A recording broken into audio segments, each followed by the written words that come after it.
Imagine a 2-on-1, a breakaway, those screen deflections that are difficult. The Stanley Cup winning goalies are stopping them at a high rate. I'll run you through a couple because I thought this was interesting. Bobrovsky, the year they lost, 3 years ago to Vegas, he was giving up one goal every 2.3 high danger chances in the final in the same series that Adin Hill was only allowing one goal every 5. So that was the real separator in that series. Adin Hill made the bigger of the saves. Now you go back to last year, Edmonton outscored Florida in the final series 23-18 over the 7 games. Now, last season, Skinner had 41 high danger chances in that series. He only allowed 9 goals. So I think this is why Florida, seemingly better team than Edmonton going into the season. If Edmonton's saying to themselves, we can strengthen ourselves in other places, we'll be okay in net if we can just hedge, that Skinner will do what he did last year, which is a solid series. 9 high danger goals against on 41 is 1 every 4.5, which means you could say, again, evaluating Skinner, is he good enough? That's the only thing we need to have happen. He has to operate around 3.5 to 4.5. He did it already. Let's lean on him for this year. And I think that's why they gambled on it. Go to this year though. Skinner has faced 25 high danger chances over the 3 games. He's allowed 13 goals on those 25. That's a .480 save percentage. It's 1 goal every 1.9. So if Stanley Cup winning goaltending is between 4 and 5, and you're only getting, you're getting 1 goal every 1.9, you're in trouble. Bobrovsky, comparatively, 1 goal every 5 so far in the Stanley Cup final. So yes, are they getting goalied? They are, because Bobrovsky is overplaying where he should be, and Skinner is significantly underplaying where he should be. All the while, Edmonton has more high danger chances over 3 games than Florida does. Just looking at goalies, like apples to apples with the goalies.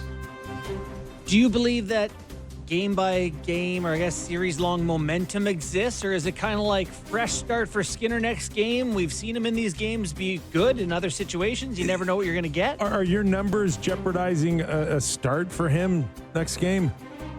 They are, because of the way it looks. Like go from the goals last night from 5 all the way up to 1, and goal number 5, like, Nurse is full of holes on that one. It's the PK goal, but you look at the east to west, and Florida has a book on him right now. They know that when the puck is low, he's going to be in a reverse. And to me, Skinner, if it was me, I wouldn't be down in a reverse there, because he doesn't move well enough out of it. The puck goes east to west, and it's 23 east to west chances faced in the playoffs, 9 goals against. That's a big number. The breakaway goal is goal number 4, and when Bennett scores that one, I'm looking to myself and I'm like, geez, that looks like he could have done anything and scored. He looked relatively easy to beat.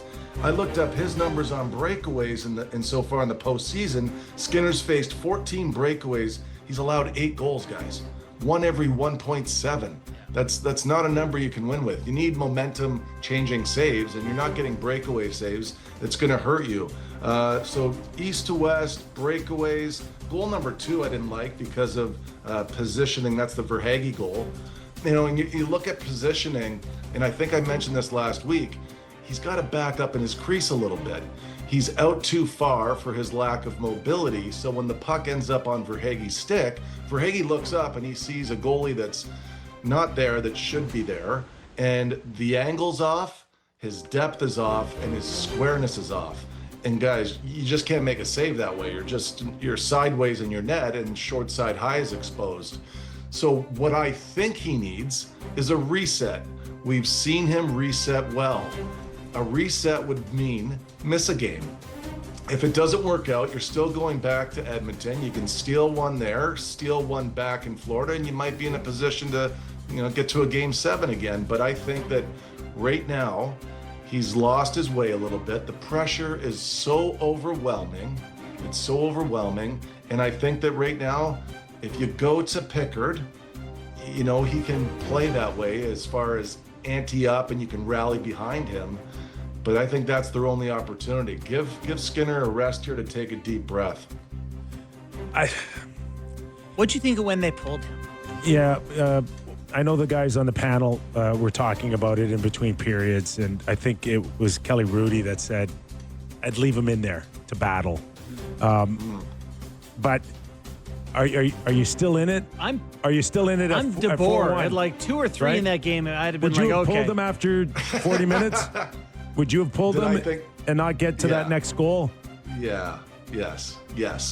Full body of work, yes. He hasn't had a great series. It's almost like Skinner is one of those guys, like when you see this here, guys. On his belly at the showing hash right marks. now, the first goal of the game. There's the Verhagen That's goal, a but the nasty first goal shot, of the though, game, Valley. I know, but he was way off, Borny. Like, he didn't have angle, he didn't have squareness, he was deep. You're not going to get a save there. But again, the first goal, it's there's a lot there, and it's a broken play, but he's all over the place, and it's the panic button is being hit. When a goalie has a game that they're not happy with, it's mostly because they abandoned their game, their style. They didn't play with their stuff. And as soon as he chases outside the post like that, that's not the way he wants to play. He knows it. And that would really infuriate him because, look, I didn't even play my game. Guys, there's so much pressure. I'm going to tell you a quick story. All right, so it's 2009. We are up 3-1 against Washington, and we are handing them the series because we were about to anyway, because Torts throws the water bottle into the stands and gets suspended for a game. Now, that hurt everybody, and I remember saying to my wife, you know what, we're up 3-1 right now, but it doesn't feel like it because that's just how well Hank is playing at this point. So now Torts is not our coach behind the bench because of the incident, and I go into game 5, halfway through the game, I finish it. I go through at halfway point of game 6 and I finish it. And now we're playing game 7 in Washington. And you'll get a kick out of this, Kipper, because it's Rammer, our trainer. In, Jim Ramsey. Jim Ramsey comes up to me before, probably 30 seconds before warm-ups. I'm just about to put my helmet on. And he goes, Valley, come over here. And he opens up the training room a crack and he goes, Hank's not good. You're playing. And I was like, whoa, Rammer. Are you serious? Like, I might have just crapped my pants. And he goes, I'm going to go tell Torts. I'm like, whoa. Before you tell Torts, at least see if you can find Benny, our goalie coach.